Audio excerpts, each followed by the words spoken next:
Hi, Dean. Sherry from Cleveland, Ohio. Thanks for taking my question. I'd like to know your unfiltered thoughts on the Rock Hall of Fame. Do you consider them to be legitimate or not? Well, first off, great question. I mean, sincerely, it is a great question because the Rock Hall definitely triggers people. There's no question about that. It'd be really easy at a surface level to have a knee-jerk response and say, no, the Rock Hall of Fame is not legitimate. They suck. They suck at trying to actually accomplish their charter. That would be the surface level. But keep in mind that anytime you try to take any population and you try to carve out one group to say that this group is worthy of being talked about for the sake of posterity and everybody else is not, that's immediately subjective. So the Rock Hall of Fame is subjective at its very core because the concept of trying to recognize a smaller group within a larger population is subjective.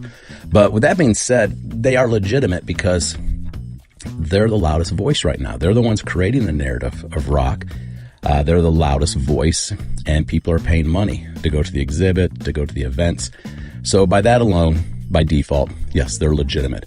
And with that comes a responsibility that they actually create the right narrative because they have the ability to carve out an incomplete or an incorrect narrative that future generations will assume is the truth.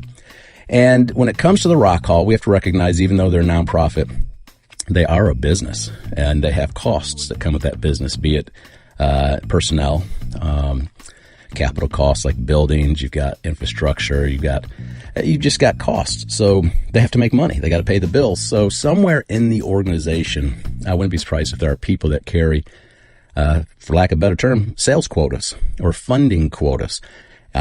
Whether, somebody's got a merch sale quota that they have to hit or a ticket sales quota.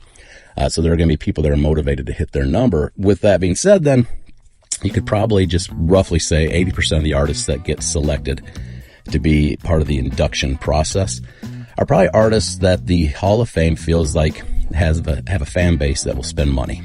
They have a fan base that will buy tickets. They have a fan base that will come visit the museum and visit the events and the exhibits.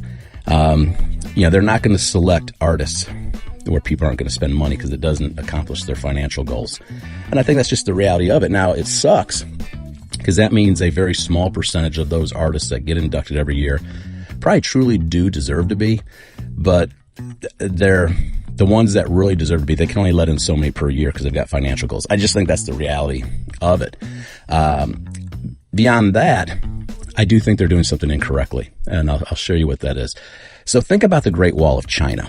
You would not tell the story of the Great Wall of China one brick at a time. Yes, there's going to be certain bricks that have significance within the wall, keystones, etc. But you tell the story of the Great Wall of China through dynasties. This dynasty started it. This dynasty added to it. This dynasty, built on and so forth. And you would tell the story of the Great Wall of China through eras and how those eras influenced the construction and the purpose of the wall.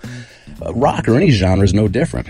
There are keystones like the Beatles that, yes, you could singularly pull them out and say this band was really important to the story of rock. So we're going to talk about this band. But so far the process has been about looking for singular talent to talk about, and they're completely ignoring the larger picture of eras or regional influence. Canadian artists, I think, is a great example. I think there was a period of time where Canada had a huge influence in the way that rock would evolve, influencing future bands, influencing the greater direction and the sound.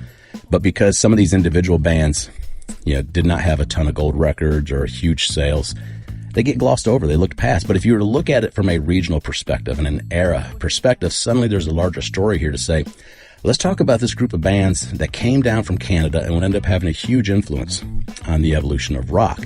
Now you can actually have a purpose to bring in more bands that otherwise would not have been included because they're part of that story. That's the Great Wall of China, example. You're going to talk about dynasties and the importance of those dynasties and not always look for singular bricks to celebrate. So I think that's something the Rock Hall is doing incorrectly. And because of that, I feel like they're crafting an incomplete and an incorrect narrative that future generations may actually look at and think is factual. But yeah, that's my 2 cents. Again, great question. I don't think it's a question that has a simple answer, but it's a great question nonetheless, something I think we should talk about.